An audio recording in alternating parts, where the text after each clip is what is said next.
here now exclusively, U.S. Ambassador to the United Nations, Ambassador Nikki Haley. And thank you so much for being here.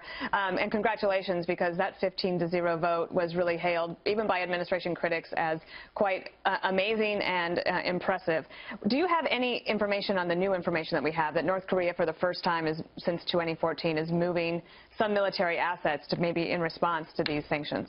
I can't talk about classified information. What I can tell you is that we are on it. We are very aware of what's happening. We are going to continue to watch and see what happens. But it was a strong day for the United States. It was a strong day for the United Nations, and it was a gut punch to North Korea to let them know the international community is tired of it, and we're going to start fighting back. What was like behind the scenes? Did you have to twist a lot of arms when it came to China and Russia? Yes, we did. But, you know, at the end of the day, what we had to show them was, look, how many more ICBM tests do we need to see before we do something? Right.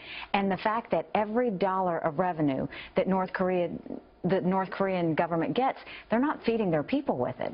They're using it towards the nuclear weapon system. And so we had to stop it. And so going after the sanctions is going after their ability to build these missiles, and it was something that needed to happen. I'm sure you hear this too. I mean, this really has gone from being a theoretical question, like could they possibly get a nuclear weapon in the future, to feeling a lot more real. And I wonder if you hear from either friends or family, people that you see on the street, people even at the United Nations, are they actually concerned? Because I hear people saying that they're really scared. I mean, all of us should be concerned about what's happening right now. But I think the signs that we're seeing from North Korea, they're concerned back. Now they see the international community standing with one voice.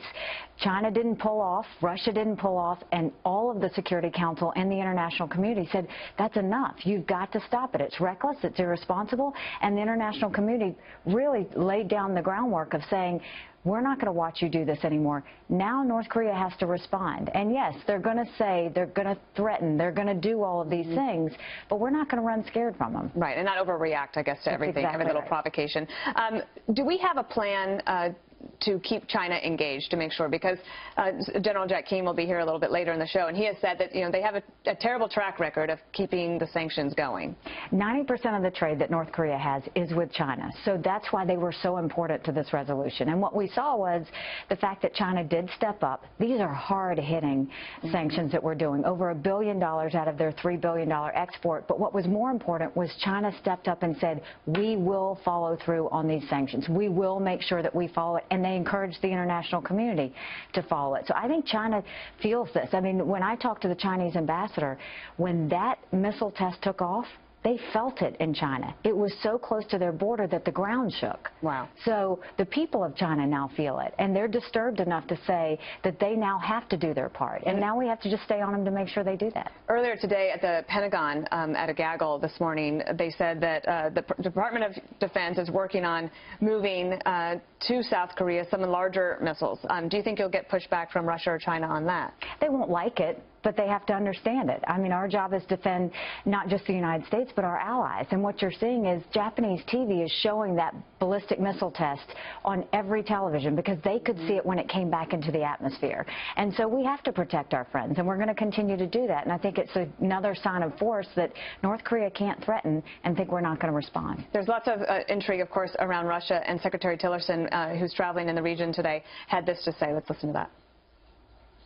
I told the foreign minister that we have not made a decision regarding how we will respond to Russia's request to remove U.S. diplomatic personnel.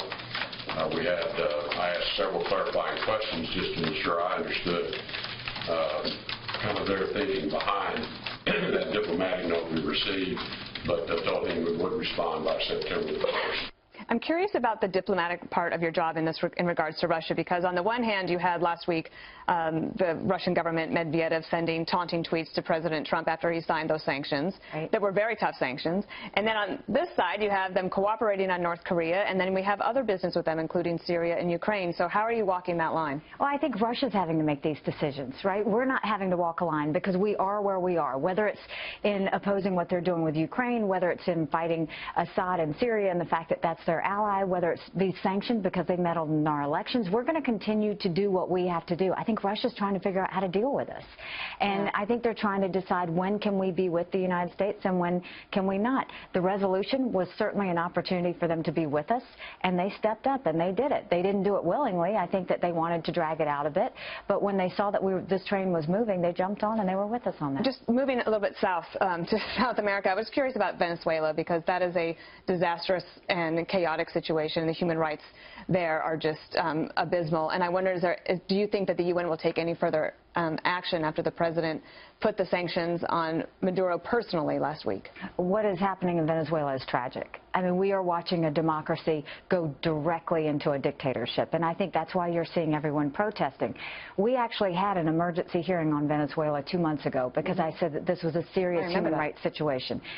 The Security Council's response was this should go to the Human Rights Council. The reason it hasn't gone to the Human Rights Council is because Venezuela sits on the Human Rights Council. So yes, I do think it's getting to the point where we're going to have to bring this back to the Security Council. But at this point, we're going to continue sanctions, at least from the U.S. side. But we have to be loud about this. What's happening in Venezuela and what's happening to the people there is just awful. And you've got 40 other countries and the Vatican saying that they condemn everything that Maduro's doing. And I think we have to keep up the pressure. I thought one last question.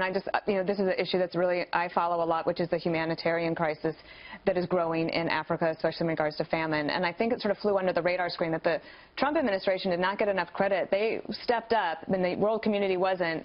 And President Trump said, I will put $639 million more towards this effort. And I wonder if that has led any of the other countries to pony up their parts.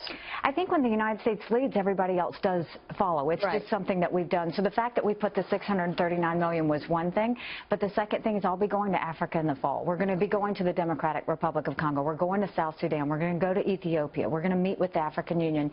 I mean, there's some things that we have to do there. There's political issues, there's famine, and there's a lot of human rights suffering. And it's a security issue for all of us as well. It's a big security issue. All eyes need to be on Africa, and we have to have a strong Africa policy. Well, I could go around the world with you, around it again, but we have to let you go. Thank you so much for being here today. Thank you. It's great to be with you.